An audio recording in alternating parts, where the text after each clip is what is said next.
Bezrat Hashem, le Chok l'Israël ce matin, la Gemara de Brachot 6b. Amar Ravuna, kol hamitpalel achorei bet hakneset nikra rasha. Dit Ravuna, tout celui qui prie derrière la synagogue, c'est un rachat. Alors, pour comprendre qu'est-ce qu'il dit Ravuna, il faut expliquer quelques détails dans la halakha, et là, on va comprendre qu'est-ce que Ravuna est en train de dire. Rashi nous dit que toujours, l'ouverture de la synagogue devrait être face au Echal.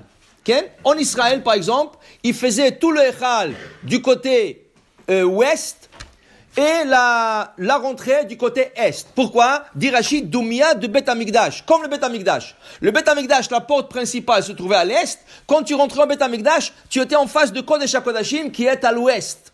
Alors tu dois rentrer et être en face de Echal. Okay? C'est vrai que c'est pas toujours évident, parce que selon la disposition de la salle, de la synagogue, c'est pas toujours évident.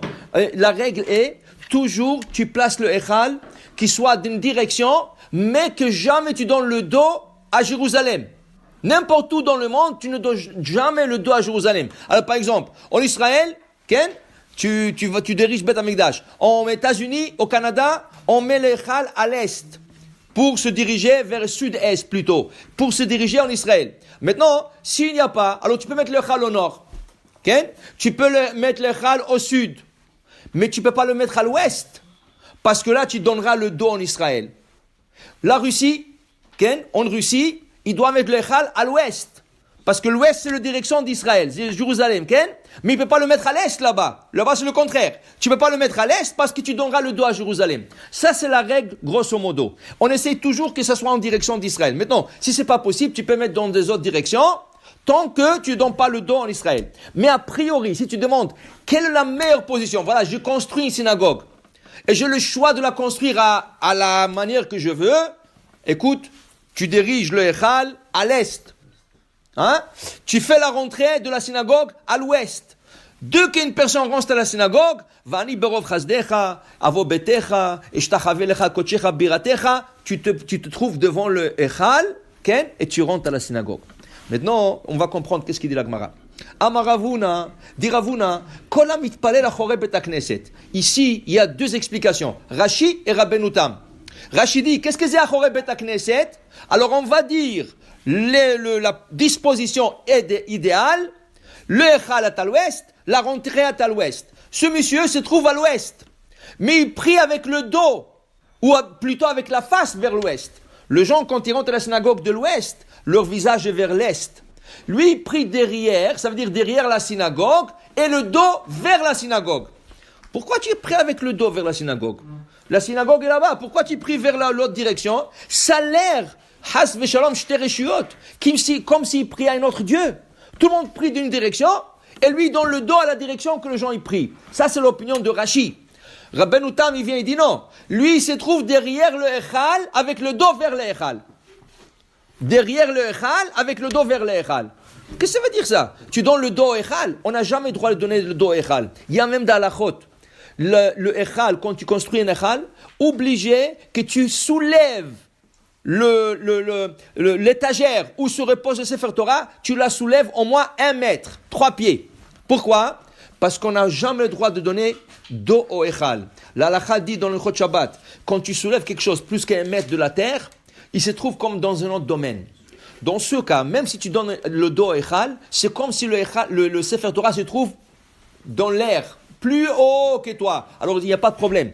A priori, on ne le fera pas. A priori, on ne donnera jamais le dos au Echal. Mais pour vous dire, c'est important. Okay? Alors pourquoi tu pries de cette direction? C'est un rachat. Tout le monde prie vers le Echal et toi tu donnes le dos au Echal. Sahab Shalom, c'est un rachat. De là, vous comprenez l'importance que quand le Kohanim nous bénisse, ne pas donner dos au Kohanim. Beaucoup de gens, ils prennent leurs enfants et leurs enfants font face à eux et ils font face au Kohanim. C'est assourd. Tu donnes le dos au Kohen. Le Kohen est en train de donner un bracha, tu lui donnes le dos. C'est un manque de respect. C'est assourd. La tribu de Lévi, la tribu des Kehat plutôt, qui transportait le Aaron, pendant 40 ans, ils ont marché marche arrière pour ne pas donner dos à l'Arche Sainte. Parce qu'eux, ils étaient la tribu la plus proche de l'Arche Sainte. Ils entouraient l'Arche Sainte en marchant dans le désert. Eux, ils ne voulaient pas manquer de respect à l'Arche Sainte. Ils faisaient de marche arrière. Ils marchaient en arrière. Tout le monde marchait en avant. Eux, ils marchaient en arrière pour ne pas donner le dos au Echal. Maintenant, qu'est-ce qui arrive? Aval, me'ader appelle et beknishtal et namba. Tu peux trouver là où tu veux. mais tu tournes vers la synagogue. Alors, par exemple, tu rentres à la synagogue, Baruch Hashem, la synagogue est pleine. Tu n'as pas où prier. Ils ont commencé la Hamida, tu ne veux pas rentrer et couper le gens. Alors tu pries dehors. Tu pries dehors, mais en direction du Echal. Tu pries sur le côté de la synagogue, en direction de Echal. Tourne-toi vers le Echal. Ken? Toujours là où tu es dans la synagogue, derrière, en à côté sous, toujours vers le Echal. Pour que ça soit pas un manque de respect à la Torah que tu tournes le dos. Ça, c'est la première partie de cette Gemara. Dit la Gemara, une histoire, Khalaf Eliyahu Hanavi, Aou Gavra, il y avait un homme, Davam Etzleach Beknishta. Il priait derrière la synagogue. Qui est passé? Eliyahu Hanavi. Waouh, quelle chance il a. Eliyahu Hanavi est passé. Eliyahu Hanavi l'a vu. Qu'est-ce qu'il a fait? Il a sorti sa ceinture, il lui a donné un fouet, il l'a tué. Comment tu pries? Il lui a dit quoi? Tu manques de respect à Kadosh Baruch Hu. Il lui a pris sa ceinture, il lui a donné un fouet, il est mort. Okay? Tu ne donnes pas le dos au Echal, ou à Kadosh Baruch Hu. Dit la Gemara, Amar le Rabanan le Rav Bivai bar Abaye, Rav Bivai le Rav Nachman, Bamai kerum zulot le Bnei Adam. Plusieurs fois, la Gemara emmène, surtout dans Masechet Brachot, la Gemara emmène beaucoup de versets de Télim qui sont difficiles à comprendre. Ça veut dire que c'est pas un hébreu facile, et ça veut dire qu'on voit qu'il y a quelque chose qui se cache derrière ce texte. Parce que c'est pas David Ameler, la manière qu'il a écrit, il a caché quelque chose. Alors voilà, il emmène un verset, c'est écrit kerum zulut livnei Adam. Moi, c'est Kéroum. Moi, c'est Zoulout.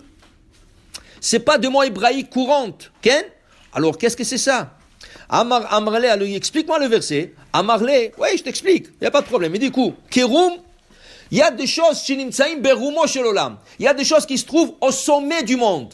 Zoulout, mais ils sont zol, ils sont dénigrés, les Bnei Adam, par les gens. Rachid dit, de quoi on parle? Qu'est-ce que c'est quelque chose qui se trouve au sommet du monde, comme au ciel, et quelque chose, et les gens dénigrent? C'est ça, il manque de respect à cela. Dit Rashi, kegon tefila. La tefila, la prière. Ken? La prière, les gens, ils manquent de respect à la prière. Comment ils manquent de respect à la prière? Il dit ici, parce que ils donnent pas l'importance. Alors, je vais t'expliquer qu'est-ce que c'est manquer de respect à la prière. Manquer de respect à la prière, par exemple, Ken? Au milieu de la prière, tu sors ton téléphone et tu commences à texter. Dis-moi, tu parles à Kadosh Baruch Hu, tu textes au milieu de... Essaye de faire ça devant un roi. Okay?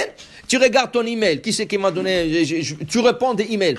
Tu ne peux pas faire ça. C'est un manque de respect. C'est une dénigration à la prière. Okay? Et aujourd'hui, c'est devenu tellement courant. C'est un problème.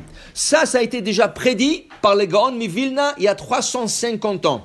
Les Gaon Mivilna, il y a 350 ans, il a dit que dans l'année 1990, là, le fruit de l'arbre de la connaissance reviendra sur terre.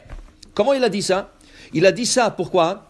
Il a dit ça parce qu'il a calculé l'heure où Adam a fauté avec le fruit de la sagesse. La Gemara, le Midrash nous dit, Chata besha asirit. Il a fauté dans la 10e heure de la journée. Maintenant, regardez. La journée d'Akadosh Baruch Hu, elle est combien? 1000 ans.